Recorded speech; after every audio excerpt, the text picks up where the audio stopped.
To 31 through 40 of the Dynasty Rookie Superflex rankings. Mason Taylor, Connor's new best friend, number 31. Jarquez Hunter, 32.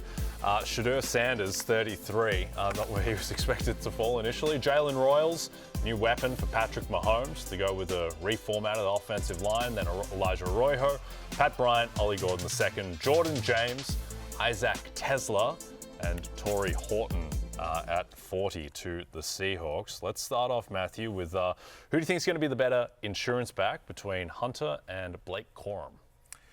I'm going to say, I would love to hear Connor break down these guys, but I'm going to just say Hunter only because it just... He's not Blake Corum? He's not, but yeah, Corum couldn't get on the field last year. It is weird that they made this pick after taking Corum last year. Does it mean something? Yeah. Or they just want three more guys? Running back depth. There are other guys, Ronnie Rivers. They don't have much behind Corum, but I think they it just didn't feel like always Corum could get on the field that much last year. Which, like Shanahan does. Yeah, it's like when they first brought Kyren Williams, like, hey, let's hope he's good so we could get Cam Akers up out of here. And then it happened. So it's like, just get running backs. Corum played 11% of the snaps last year, right? He averaged 3.6 yards per carry. He was never a thing. Right. I know so many people drafted Corum late in drafts because they're like, Kyren Williams always gets hurt, and we know the starting running back of the Rams is going to be fantasy productive, and he just never did anything. Well, the thing is, too, is that they made a big thing out of it in preseason, it felt like, where it was like, oh my, is this going to be like a 50-50 split between Corum and Kyren Williams? And then just immediately just not involved whatsoever. Remember when they said Kyren Williams starting out as punt returner? We didn't buy that on this show here. I said, come on, man. They trust him. That's what you do with punt returners. And so it was like people started taking Blake Corum in the 7th and 8th round. That is a very important pick in the fantasy draft, and you lost on that. Yep. Now, this is a heavy gap scheme downhill. They have the three of the same-ish guys: Kyren Williams, Blake Corum, Jarquez Hunter. So I will take Corum. I think it's close, and I think it's something to watch in camp because Hunter could play. He was a really, really good college running back, runs hard between the tackles, but I'd still lean with Corum because he's been there for a year compared to a rookie that has to get up to speed. And if Kyren Williams gets hurt, I think it would still be handed over to Corum. Okay. Christian, but it's not great. You don't. It is. It's weird now. If you have Blake Corum dynasty stock, you don't feel great after seeing them take Hunter. Yep. No, absolutely not. So. Christian McCaffrey is allegedly fully healthy, though that can obviously change on a dime as he inches towards 30 and was dealing with multiple problematic injuries last year. And if he does go down at some point, given Jordan Mason no longer around, how much can Jordan James step into that role? So this one I do defer to the rookie. And I know Garendo had moments last year, but Jordan James is just everything he does is high floor, right? He's got really, really good vision. He runs really, really hard. He's a low-to-the-ground back that's hard to tackle. He's going to go get you the 6 yards that you want out on the field. Where Garendo, it felt a little bit like big play, no play, big play, no play. And I think Shanahan will default to that. Jordan James is underrated. He was a top 15 running back for me in this class. I think they got value on this pick. Shocker. Kyle Shanahan finds he knows what he's doing.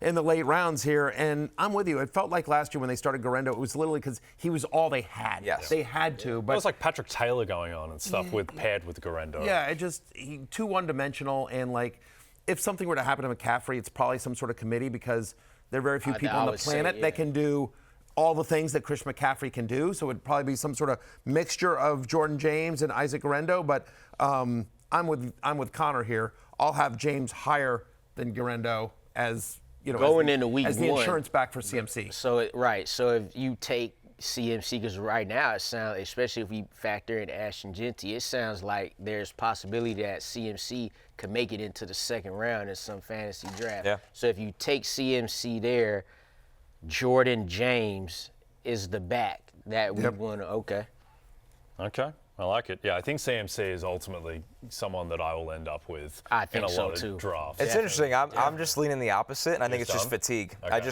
I'll just punt entirely. He could be there over and over again. I just won't. Here's what's going to happen. They're going to play a preseason game. McCaffrey's going to play 3 snaps, but one of them is going to be a 60-yard run.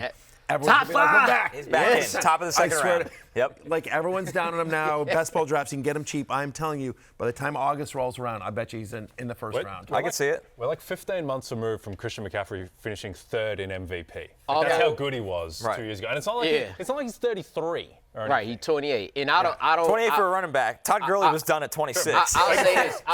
He missed basically 3 years. Like, there's 3 years of like that where he didn't have any tread on the tire. I will say I don't think it'll come. No, I know. I don't think that big play will come in the form of a preseason game because I don't think they'll use him there. It'll be at like practice. There'll be some practice Yeah, he's going to video. get the ball and you'll see him running. He'll be at full speed and that's what's going to do it. Some Niners beat reporter will post the clip and then Practice highlights are a hell of a fantasy football drug. That's true. Yep. It really is. Hey, it's Matthew Berry from NBCSports.com and RotorWorld.com, and I want to thank you so much for watching whatever it is you just watched, or if nothing else, being too lazy to click out of the autoplay after this video started, after whatever it is you actually wanted to watch finished. But now that you're here, I'd like to take a moment here to ask you respectfully now, okay? I'm asking you respectfully to subscribe to the NFL on NBC YouTube channel. You'll get the latest Roto-World fantasy news headlines, all sorts of great shows, including my own Fantasy Football Happy Hour. So go subscribe now. Again, I'm asking respectfully.